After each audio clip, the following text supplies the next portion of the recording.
In the vast blue expanse of the Southwest Pacific, a deadly game of cat and mouse was about to unfold. March 1943. The tide of war was turning, but Japan was not ready to relinquish its grip on New Guinea. Their plan, Operation 81, a massive reinforcement effort to land nearly 7,000 troops at WWII, a critical stronghold on the island's northeast coast. 16 ships, 8 destroyers, and 8 transports loaded with soldiers, equipment, and fuel, steamed south from Rabaul, their destination the Bismarck Sea. They believed they were shielded by a formidable weather front, a cloak of clouds and rain that would hide them from prying eyes. But they had underestimated their enemy. Codebreakers at Melbourne's Frummel, a joint American-Australian signals intelligence unit, had been listening. They intercepted and deciphered the Japanese messages, piecing together the convoy's route, its composition, and its crucial timetable. The Allied commander in the Southwest Pacific, General Douglas MacArthur, now held a powerful advantage: knowledge. His air chief, Lieutenant General George Kenney, had been preparing for this very moment.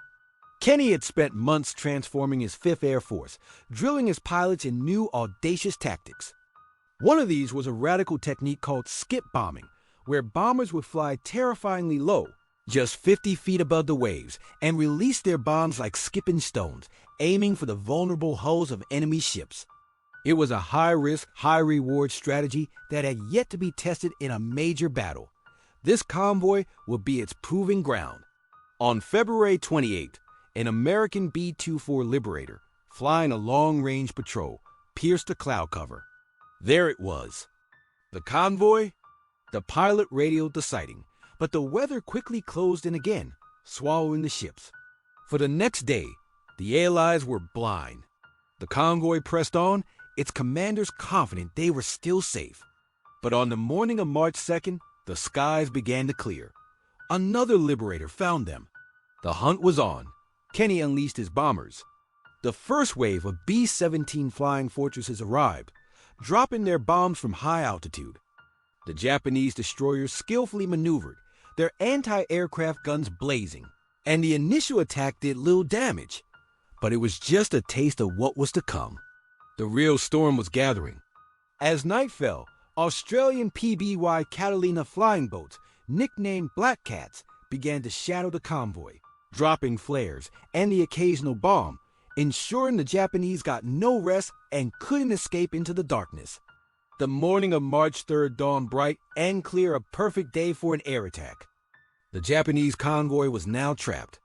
They were too far from their destination to turn back and too exposed to press forward without suffering catastrophic losses. General Kenney seized the opportunity. He orchestrated a multi-layered, perfectly timed assault that would go down in the annals of air power history. First came the Australian Bristol Bullfighters. These heavily armed twin-engine planes swept in at mast height. Their cannons and machine guns strafing the decks of the destroyers and transports. They targeted the anti-aircraft gun positions, the command bridges, and the terrified crews, suppressing their ability to fight back. The sound was deafening, a relentless barrage of gunfire that tore through steel and flesh. The Japanese sailors had never experienced an attack with such ferocity from such a low altitude. Seconds behind the bullfighters came the American B-25 Mitchell bombers. This was the moment of truth for skip bombing. Flying so low their propellers churned the sea spray, the pilots raced towards the ships. They released their bombs, which skipped across the water surface like flat stones and slammed into the sides of the Japanese transports. The results were devastating. One transport, the Kyokose Maru, carrying over 1,000 troops and aviation fuel, erupted in a massive fireball. The explosion was so violent it tore the ship in two. Simultaneously, high above, B-17s conducted conventional bombing runs, adding to the chaos and forcing the destroyers to split their attention between threats from above and threats from the waves. Then another wave of modified B-25s, nicknamed Strafer variants with 8 forward-firing machine guns in the nose, joined the fray, raking the ships with an incredible volume of fire. The sea around the convoy turned into a churning hell of explosions, smoke, and burning oil. The Japanese destroyers fought back bravely, but they were overwhelmed. The destroyer Shirayuki was hit by a bomb that penetrated its magazine, causing a catastrophic explosion that sent it to the bottom. The Horatio, after a collision with a crippled transport, was abandoned and sunk. 3 other destroyers were heavily damaged. The transports, slow and defenseless, were systematically annihilated. One by one, they were hit, set ablaze, and sent to the ocean floor, taking their precious cargo of men and equipment with them. The water was filled with thousands of Japanese survivors, clinging to wreckage, life rafts, and debris. But the battle was not over. Allied orders were to inflict maximum destruction on the reinforcement effort, and this extended to the troops in the water. PT boats and aircraft continued to attack the survivors. A brutal but calculated decision to prevent these experienced soldiers from reaching New Guinea and rejoining the fight. This grim chapter of the battle underscored the total nature of the war in the Pacific. By the end of March 4th, the Battle of the Bismarck Sea was over. The results were staggering.